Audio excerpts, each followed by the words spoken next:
The Valley Current.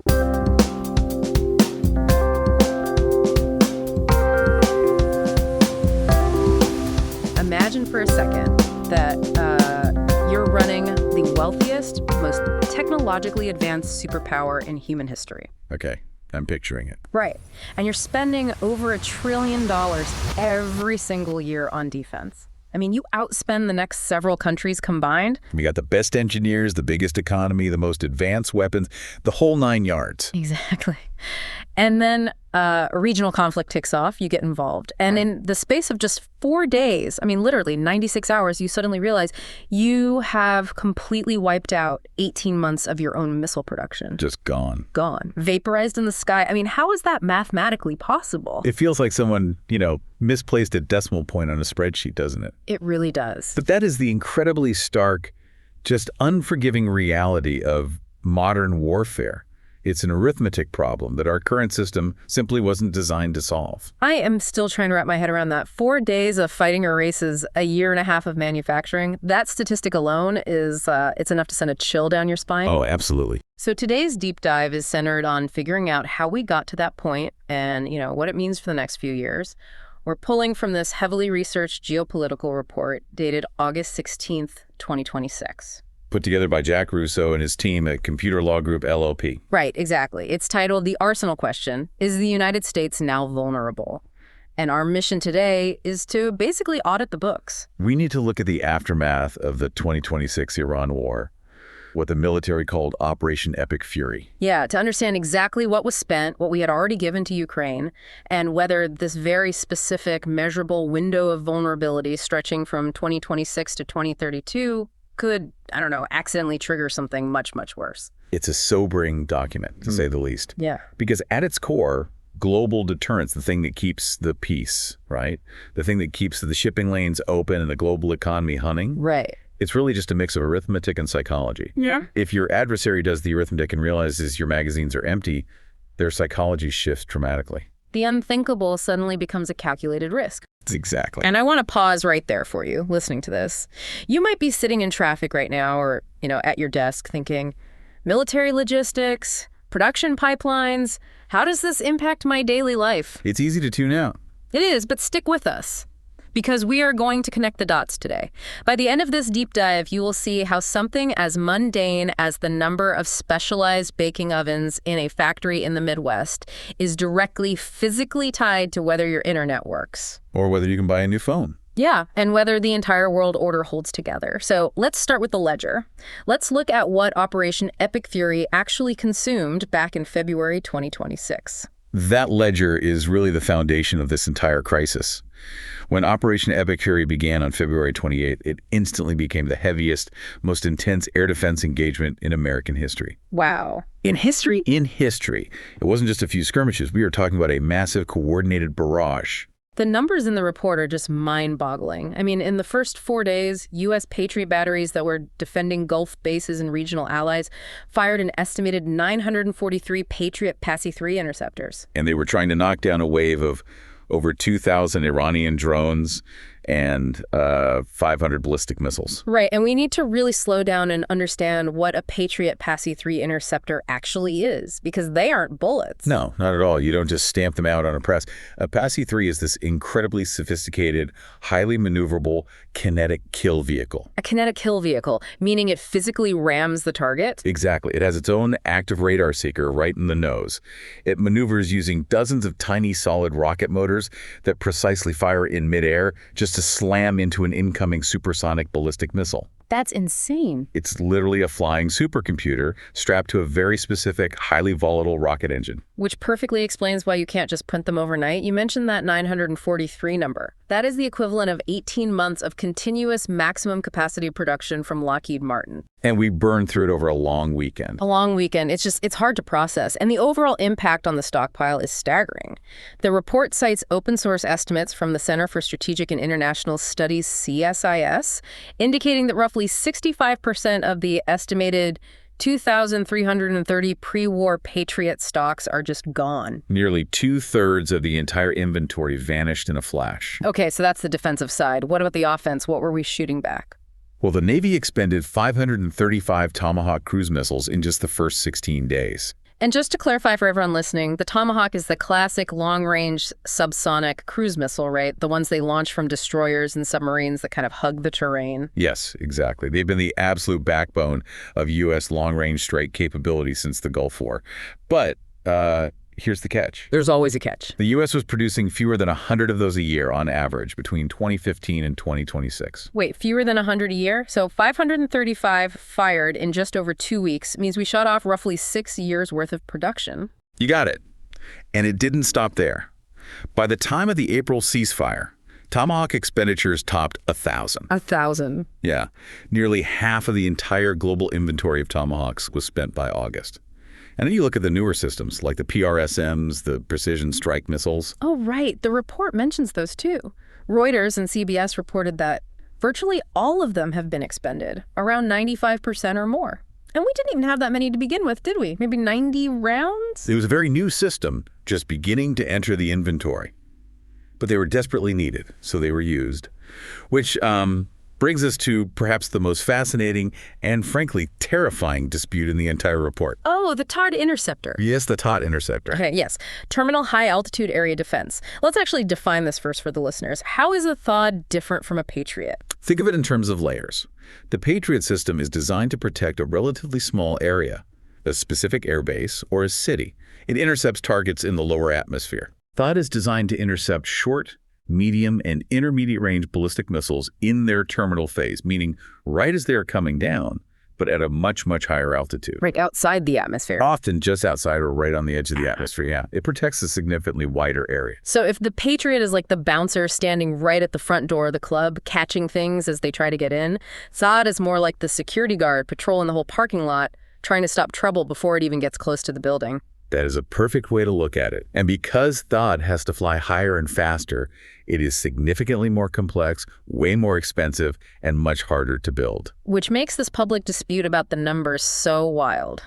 The report notes that CSIS calculated a 38% depletion of our THAAD stocks based on open source tracking, meaning we have, what, maybe 250 left? Something like that, yeah. But then CNN published a piece citing sources with access to the classified numbers claiming an 80% depletion. They say we only have about 90 of these missiles left on planet Earth. And naturally, the Secretary of Defense pushed back publicly, saying the 80% figure was not true. But the author of this report, Jack Russo, points out something absolutely crucial here. Strategically speaking, the dispute doesn't actually matter. Wait, how can a difference of hundreds of high-end missiles not matter? That sounds like a big deal. Because of the production pipeline. Yeah. Whether we have 250 left or 90 left, the operative fact is that THAAD is the hardest system in the entire inventory to replace. Right. The supply chain is notoriously brittle. The report highlights that no new THAAD rounds have been delivered since July 2023, and the pipeline is completely empty until approximately April 2027. So the well is just dry. It literally doesn't matter if there's an inch of water left or a foot of water left at the bottom of the well because we know it's not raining again until next spring. Exactly. And this exposes the fatal flaw in decades of defense planning. For a long time, the official doctrine was the two-war construct, maintaining the capacity to fight two major regional conflicts simultaneously. But after the Cold War, during the peace dividend and then the counterinsurgency wars in Iraq and Afghanistan, magazines were quietly traded for platforms. Meaning we bought the expensive, shiny aircraft carriers and the stealth jets, but we skimped on the actual ammunition that goes inside them. Pretty much. We bought enough munitions for short, highly specialized campaigns. We didn't buy enough to fight a peer adversary for weeks on end. Wow. We essentially built a massive state-of-the-art fire department, but we only stocked enough water to put out a single kitchen fire. And what happens when a fire starts in the garage? I mean, if we used all our high-end interceptors stopping the fire in the Middle East, what happens if the U.S. homeland gets threatened? Let's talk about that, because I think a lot of people assume that if we are out of missiles over there, we are totally exposed over here. And this is where we have to be incredibly precise about what the word vulnerable actually means. The report does an excellent job of disaggregating this threat. Right. Let's establish the baseline here. No one is invading the United States. We have two massive oceans, friendly neighbors to the north and south, the nuclear triad, and enough conventional military power physically on the continent to make a land invasion impossible. Absolutely. The oceans still provide incredible strategic depth. But when you look at airborne threats, specifically the systems designed to fly over the oceans, the gaps become very apparent. Okay. Let's look at ICBM's first intercontinental ballistic missiles. The big ones. The city killers. Yes. The entire homeland defense against ICBMs relies on the ground-based mid-course defense system. Do you know how many interceptors we have to protect the entire continental United States? I read the number in the report, and I honestly almost didn't believe it. 44. 44 interceptors. 40 at Fort Greely in Alaska, and 4 at Vandenberg Space Force Base in California. That sounds alarmingly low. I would have guessed we had hundreds, if not thousands, just waiting in silos. It was designed with a very specific, limited mission to protect against a small, unsophisticated rogue state salvo. It was built for a scenario where North Korea, for example, lobs a handful of missiles toward the West Coast. Right, so a very targeted threat. Right. It was never conceptually designed to repel a massive attack from a peer adversary like Russia or China, who possess hundreds or thousands of warheads. And the upgrade to this system, the Next Generation Interceptor, isn't expected to be operational until around 2030. But the report actually points out that ICBMs aren't even the most glaring gap right now. The real everyday vulnerability is much lower to the ground, isn't it? Cruise missiles and drones. Right. There is virtually no dedicated continent-wide cruise missile defense network for the U.S. homeland. NORAD and NORTHCOM have been warning about this for years. Really? Yeah. We simply aren't set up to catch small, low-flying objects coming over our borders or launched from a container ship just off the coast. This brings up that incredible testimony from General Gregory Guillot to the Senate back in early 2025. He said there were 350 drone detections, over 100 different military installations in a single year. It's wild. And that includes those bizarre, highly publicized drone swarms that hovered over Langley Air Force Base for weeks in late 2023. Langley Air Force Base is one of the most sensitive installations in the country. It houses F-22 Raptors. And for weeks, unidentified drones flew over restricted airspace, and the military largely just had to watch them. They couldn't do anything. They couldn't easily shoot them down because of jurisdictional issues, the risk of collateral damage in populated areas, and a sheer lack of deployed counter-drone technology. It's like having a high-tech security system on your house that alerts your phone every time a burglar walks through your front yard, but you don't actually have locks on the doors. I mean, the report even references a Ukrainian operation in 2025 called Spiderweb, where they smuggled small drones into Russia and destroyed strategic bombers on the tarmac. Why couldn't someone do that here? They absolutely could. That operation proved a concept that every adversarial military planner on Earth is currently studying. Just bypassing the big defenses completely. Yes. If you can't beat American air power in the sky, you destroy it on the ground using a $20,000 drone you drove in a van near the base fence line. Okay, so this brings us to what I found to be the single most terrifying section of this entire document. If our bases take a hit from a swarm of these drones or cruise missiles, and our conventional magazines overseas are already empty, where does that leave us? It leads to the escalation ladder. And this is a concept we really need to unpack because it explains how a shortage of ordinary missiles directly increases the risk of nuclear war. I'm going to read a quote from the report. It's from a career military analyst in London, speaking in August 2026. If the U.S. homeland were attacked tomorrow, it would struggle to deploy fast enough. The only response to a surprise attack would be nuclear. It's heavy. When I read that, I had to read it 3 times. How on earth does running out of patriots in the Middle East mean we have to jump straight to nukes? Let's visualize this escalation ladder. Imagine conflict as a series of steps. You are at the bottom. Step 1 is diplomatic sanctions. Step 2 is maybe a cyber attack on their banking sector. Okay. Step 3 is conventional strikes. You launch tomahawks, you send in fighter jets, you drop conventional bombs. Makes sense. Standard military responses. The absolute highest rung on that ladder, the one that is separated by a massive psychological and physical gap from all the others, is the nuclear threshold. So what happens when the middle rungs are missing? Exactly. This is what the report lays out as Path A versus Path B. Imagine an adversary launches a saturation attack against U.S. bases in the Pacific, or even against the homeland. Not an invasion, just a massive wave of drones and cruise missiles. Right. Because our defensive interceptors are depleted from Operation Epic Fury, more of those incoming weapons leak through. Our bases get hammered, ships get sunk, aircraft are destroyed on the tarmac. The commander in charge obviously wants to punch back. They want to hit the bases that launch the attack, so they reach for that conventional counterstrike rung on the ladder. But they look in the magazine, and the Tomahawks are gone. The BRSMs are gone. The long-range anti-ship missiles are depleted. So what are the commander's options? They have none. Right. You can't defend the bases adequately, and you don't have the conventional range or mass to strike back effectively. So the ladder is broken. You are standing there facing a brutal binary choice.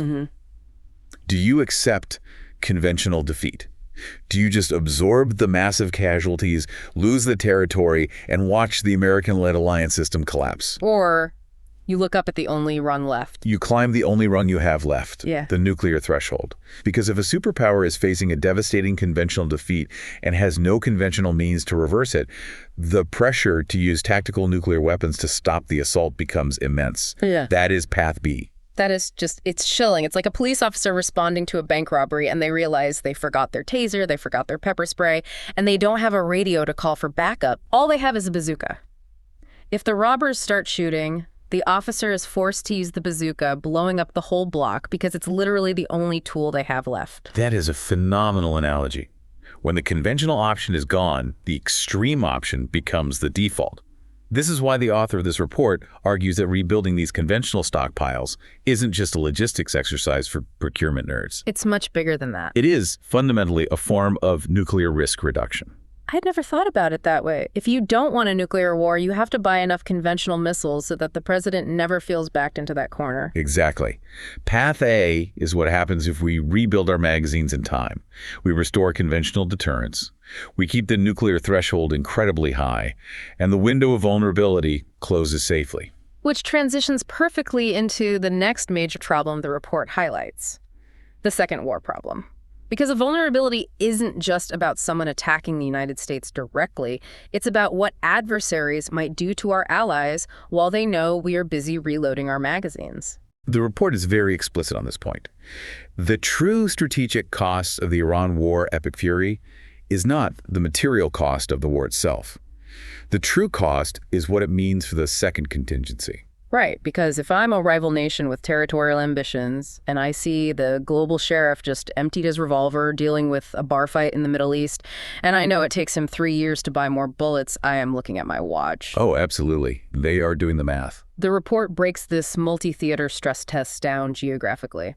Let's start with China and Taiwan. This is often referred to in defense circles as the Davidson window.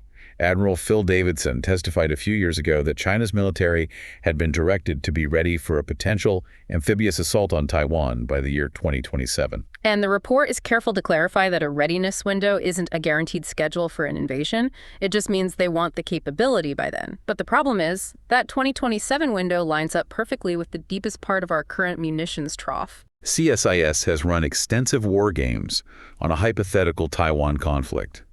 The results are incredibly consistent and terrifying.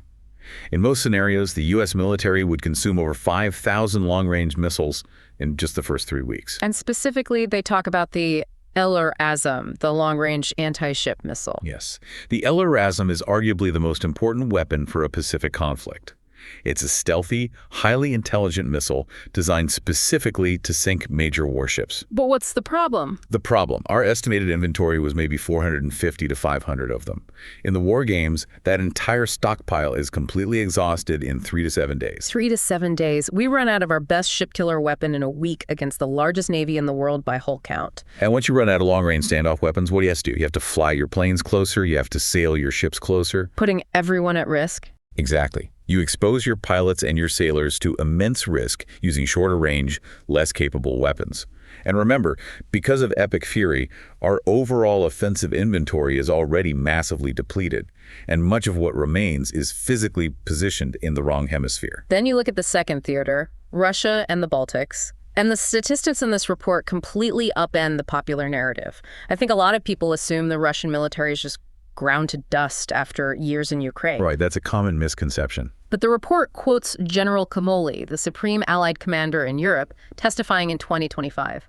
He said the Russian army is actually larger today than it was when the war started, despite taking a jaw-dropping 790,000 casualties. It's a brutal testament to their ability to regenerate mass. They have entirely shifted their economy onto a war footing. They are spending 6 to 7% of their GDP, maybe more, purely on defense. That's massive. Yeah, and they are recruiting roughly 30,000 personnel every single month to replace their losses. So they are essentially running a grim, massive factory of attrition. And Western intelligence agencies are arguing over the exact timeline. The International Institute for Strategic Studies suggests Russia could reconstitute enough force to threaten the Baltics as early as 2027. Wow. German intelligence points to a slightly later window, maybe 2029 or 2030, for a potential large-scale conflict with NATO. But the vector is undisputed. And theater number 3, North Korea. The report notes they are sitting on an estimated 50 assembled nuclear warheads, adding more to the pile every year. They have solid-fueled missiles that can reach the entire Korean peninsula in minutes. It's a very tense region. And what caught my eye is that the single U.S. Taeya battery stationed in South Korea to protect against this exact threat, it draws its interceptors from the exact same empty global pool we talked about earlier. It's all connected. North Korea has a long history of perfectly timing its provocations to coincide with moments when the United States is distracted by crises elsewhere. But I want to pivot to the 4th theater mentioned in the report, because it's not a geographic location. The report calls it the psychological theater, or the normalization of imperialism. This feels like a profound underlying shift in how the world operates. It is arguably the most dangerous consequence of all. Think about what the global community has witnessed since 2022. They watched a permanent member of the UN Security Council roll tanks across a border to try and annex a neighbor. Then in 2026, we saw a massive regional war over a vital energy choke point in the Middle East. Well, the taboo is breaking. Every single time a nation attempts territorial revision by force, and they either succeed or force a bloody stalemate that allows them to keep some territory, the perceived cost of the next invasion drops. I see what you mean. If I'm a leader looking at my neighbor's land and I see that the American arsenal is empty, and I see that other countries have invaded their neighbors and survived the economic sanctions, the math changes. Exactly. The report argues that when the arsenal of the status quo is empty, adventurism becomes rational. If a revisionist power calculates that the U.S. simply lacks the physical inventory to intervene effectively, the risk of action suddenly looks acceptable. It's an open door. Right. That is how a temporary 3-year window of vulnerability hardens into a permanent, dark era. Once the norm of sovereign borders is broken, it is incredibly bloody and difficult to put back together. It's like living in a town built behind a giant levee. The levee has a huge crack in it, and the engineers say it will take 3 years to pour the concrete to fix it. But hurricane season starts next year. Do you start boarding up the windows now? Do you evacuate? Or do you just hope the meteorologists are wrong? That's the policy dilemma for places like Taiwan right now. That is precisely the dilemma. During this trough, this period of low inventory, do we accelerate arms transfers to Taiwan to make them a porcupine, even if it further drains our own absolute minimal reserve? Right, it's a huge gamble. Or do we try to hold on to everything we have left and simply hope deterrence holds on the rhetoric alone? The storm is brewing and the concrete isn't dry. Now, at this point, any rational person listening to you is probably screaming at their steering wheel. We have $1 trillion budget. We are the United States of America. We built the atomic bomb in 3 years. Just give the defense contractors a blank check and tell them to print more missiles. Why can't we just spend our way out of this instantly? Because we have to break the romantic mythology of the arsenal of democracy. You're talking about World War II, 1940, when FDR told industry to gear up, and we went from building a few thousand airplanes to nearly 100,000 planes a year by 1944. Right. It's embedded in the American DNA. We genuinely believe that if things get bad enough, we can just flip a massive industrial switch, outproduce the world, and overwhelm the enemy with sheer volume. But the report shatters that myth. Completely. First of all, even in 1940, that mobilization took well over a year just to convert civilian industry, and production didn't peak until years later. But more importantly, the industrial base that made that miracle possible, no longer exists. Because in 1940, you could literally take an automotive plant that made Fords or Chevys, rip out the tooling, and start stamping out B-24 bombers. It was all sheet metal, rivets, and internal combustion engines. Today, you absolutely cannot retool a modern car factory to build a hypersonic glide vehicle or a Patriot PAC-3 interceptor. Not a chance. The precision munitions supply chain is incredibly narrow, incredibly fragile, and highly specialized. It requires clean rooms, advanced metallurgy, and microelectronics that take years to source. The consolidation numbers in the report paint a stark picture. It points out that back in the year 2000, there were 6 different companies supplying solid rocket motors to the military. Today, there are just 2. L3Harris, which bought Aerojet Rocketdyne at Northrop Grumman. That's it. And when you look at the literal physical bottlenecks, the actual things stopping us from building missiles faster, it has nothing to do with the lack of money. CSIS analyst Tom Carrico is quoted in the report, and he identifies the choke points as things like X-ray inspection equipment and curing ovens. Curing ovens, we're literally held up because we can't bake the rocket fuel fast enough. Yes. Solid rocket fuel isn't just something you pour into a tube. It's a highly volatile mix of energetics and propellants that has to be mixed precisely, cast into the motor casing, and then slowly baked in massive specialized curing ovens to harden without any cracks or air bubbles. Oh, because if there's a flaw. If there's a single air bubble in that solid fuel, the missile will explode on the launch pad. So it's like trying to run a top-tier, high-volume bakery, but you only have 2 ovens. It doesn't matter if you hand the baker $1 billion and 1,000 bags of flour, you physically cannot bake the bread any faster than those 2 ovens will allow. And you can't just build a new curing oven overnight. They are massive, highly specialized, heavily regulated pieces of industrial infrastructure. Furthermore, the chemicals themselves, the energetics, are a massive choke point. The report mentions a fatal explosion at a sub-tier energetics supplier in October 2025. I remember reading that. That single accident sent shockwaves through the entire production pipeline because we rely on single-source suppliers for incredibly volatile materials. And then there is the shipbuilding mismatch. This might be the most jaw-dropping statistic in the entire deep dive. The unclassified Office of Naval Intelligence Assessment puts Chinese shipyard capacity at roughly 232 times that of the United States. 232 times. Let that sink in.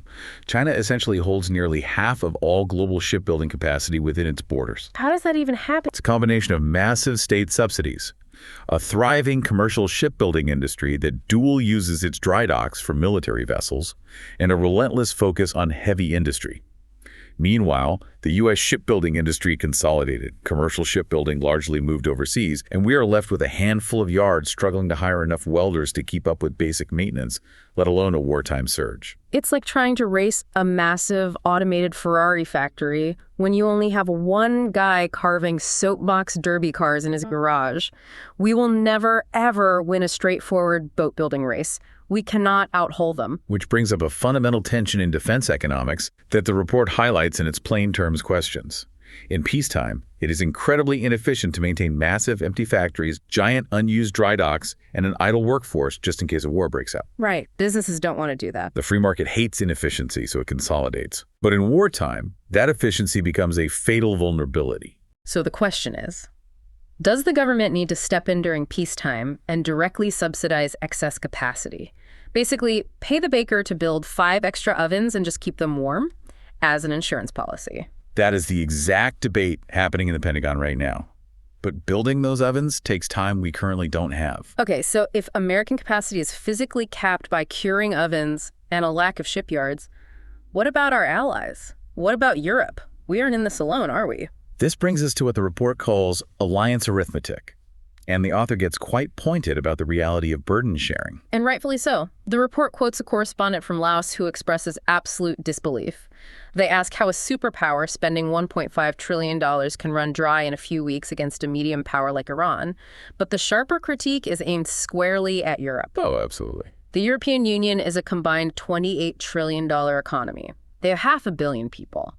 Why are they still leaning so heavily on Washington for their own neighborhood defense? The report makes it very clear. The imbalance in Europe was never about a lack of resources or wealth. It is entirely about fragmentation and political will. The European Union has 27 different procurement systems. Meaning they don't buy things together? Right. While the U.S. buys one type of main battle tank or one type of fighter jet at massive scale, driving down the unit cost, Europe buys a dozen different types of tanks, built in smaller batches in different countries, with duplicated research and development costs and completely incompatible supply chains. It is wildly inefficient. And then there are the free riders. The report actually names names here, which is refreshing. It looks at the NATO Hague summit target, which aimed for 3.5% core defense spending by 2035. Okay, and where do countries land? Well, the U.S. is hovering around 3.4%.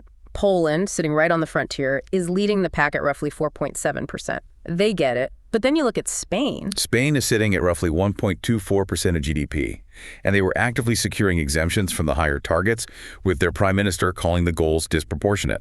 Disproportionate. And then there's Ireland, not technically in NATO, but geographically entirely shielded by it. They spend 0.24% of their GDP on defense, the lowest of 38 European states surveyed. The correspondent explicitly called this piggybacking. It leads to the roommate analogy. Imagine 10 roommates share a house in a dangerous neighborhood. 8 of them chip in to pay for an expensive security system.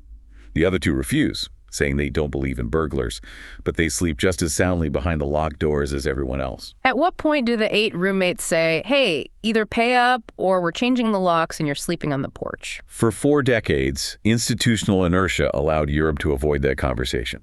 The U.S. always picked up the slack.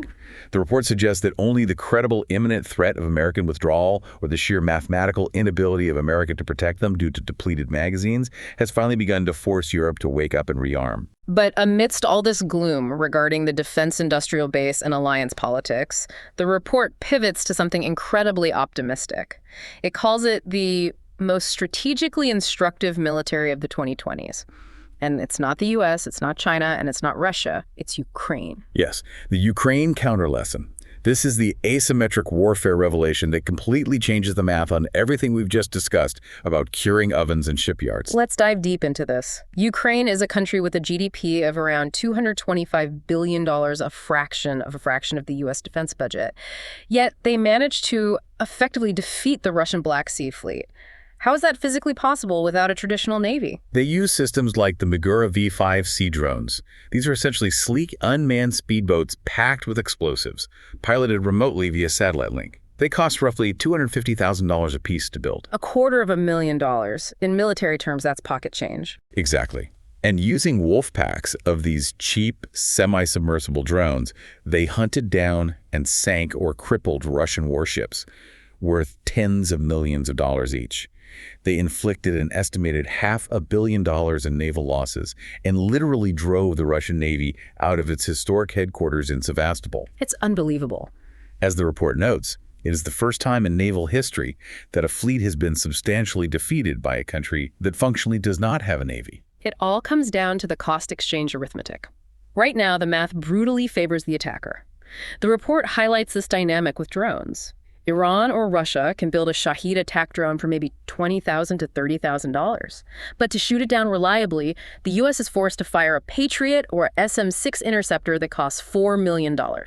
It is an unsustainable equation. You cannot win a long war of attrition when your defense costs 100 times more than the enemy's offense. And just bleed out financially. Even with a $1 trillion budget, you will simply run out of money, and more importantly, you will run out of time to build those complex missiles. That is exactly what Operation Epic Fury demonstrated. But the U.S. is paying attention, right? We aren't just stubbornly building $4 million missiles to shoot down $20,000 drones. The report mentions that Epic Fury actually saw the combat debut of U.S. autonomous systems. We are adapting. The report cites the debut of the LUCS attritable drones and the Saronic Corsair sea drones. In July 2026, CNTCOM acknowledged the first American combat use of these naval drones in the shallow, highly constrained waters of the Strait of Hormuz. Which is the perfect place for them. If the strait is narrow, you don't want to risk a multi-billion-dollar aircraft carrier. You send in a swarm of remote-controlled explosive speedboats. Precisely. That is the environment where small, cheap, nimble, attritable craft, meaning craft you don't mind losing, can overwhelm expensive, massive capital ships. The report asks, would you rather have one magic sword or 1,000 sharp sticks? Ukraine proved that 1,000 sharp sticks, coordinated well, can beat a traditional navy. But the author adds a crucial, sobering caveat. Some monsters only the sword can stop. You cannot shoot down an incoming hypersonic ballistic missile or a high-altitude strategic bomber with a cheap drone. True. You still desperately need the high-end interceptors like Terror and Patriot. So it's a high-low mix. Exactly. Rebuilding the high-end magazine and mass-producing the low-end drone swarm are not competing strategies. They are the exact same strategy executed at two different price points. You need the cheap drones to handle the daily attrition, saving the high-end missiles for the existential threats.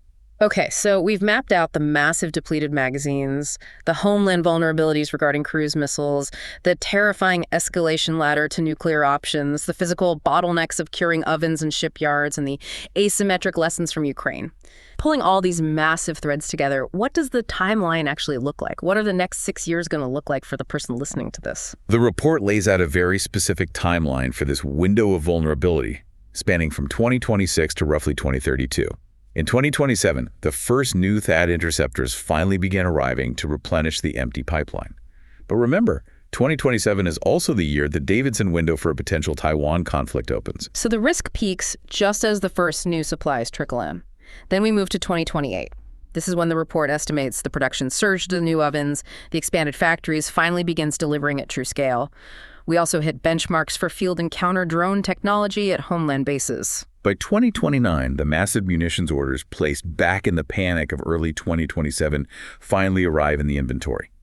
However, German intelligence suggests this is also when the window for a reconstituted Russian military to threaten NATO truly opens. And finally, 2032. Right, by 2032, the massive multi-year Patriot contracts complete, and we reach the horizon for a full structural magazine correction. So we have to hold our breath until 2032. Between now and then, the report breaks down 3 probabilistic scenarios. Let's start with scenario A, the good scenario. They assign this a 45% probability. What does this look like? In the good scenario, deterrence simply holds through the trough. The window closes uneventfully. The U.S. successfully triples Patriot production and quadruples THAAD output over the next few years. Sounds ideal. European rearmament matures, taking the pressure off U.S. stockpiles. The adversary readiness windows China in 2027.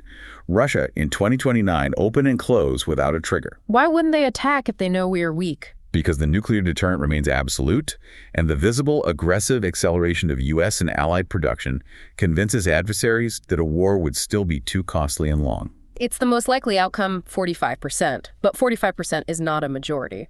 Which brings us to scenario B, the bad scenario. A 40% probability. They call this the sub-threshold squeeze. This is essentially gray zone exploitation.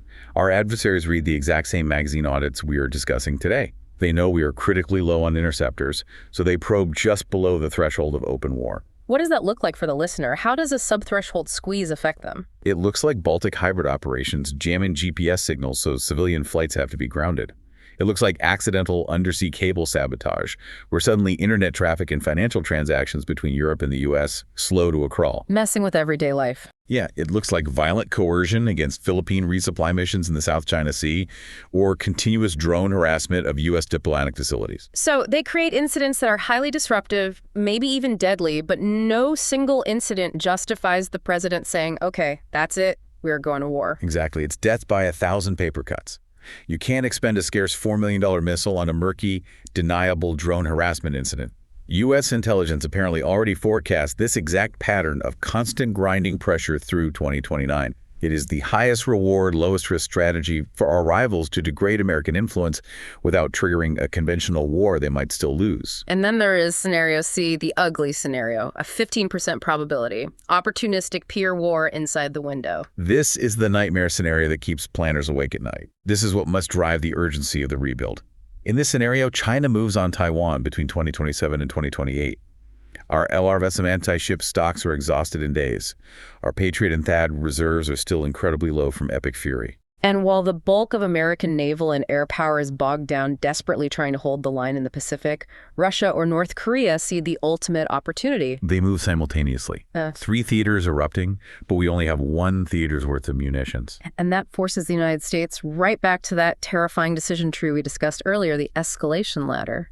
Because if we are facing coordinated, massive conventional defeat across multiple theaters and the magazines are empty, the pressure to reach for the nuclear rung becomes existential. It is only a 15% probability because coordinating a multi-adversary attack is historically incredibly difficult, and invading Taiwan remains one of the most complex, massive military gambles in human history.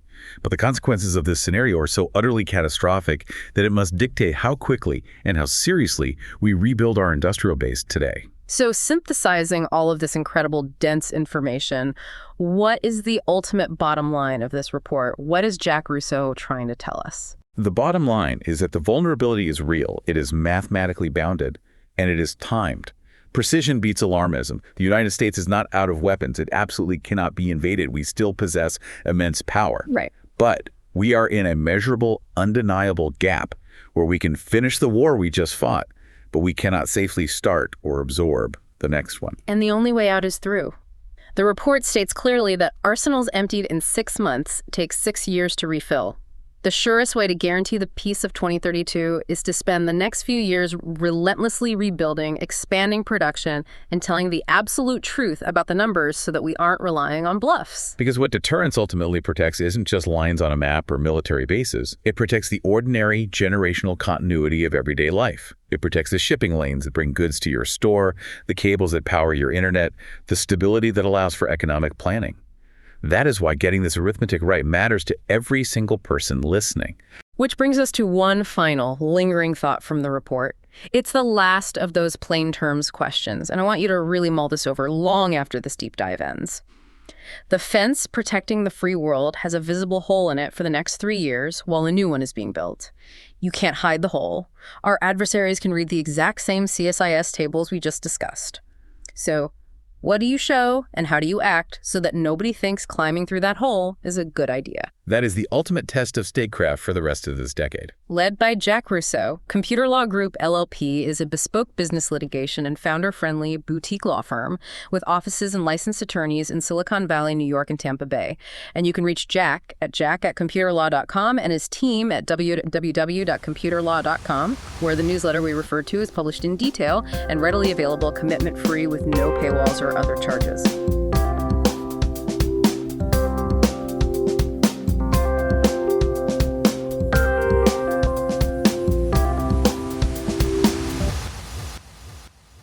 Tune in next time on The Valley Current.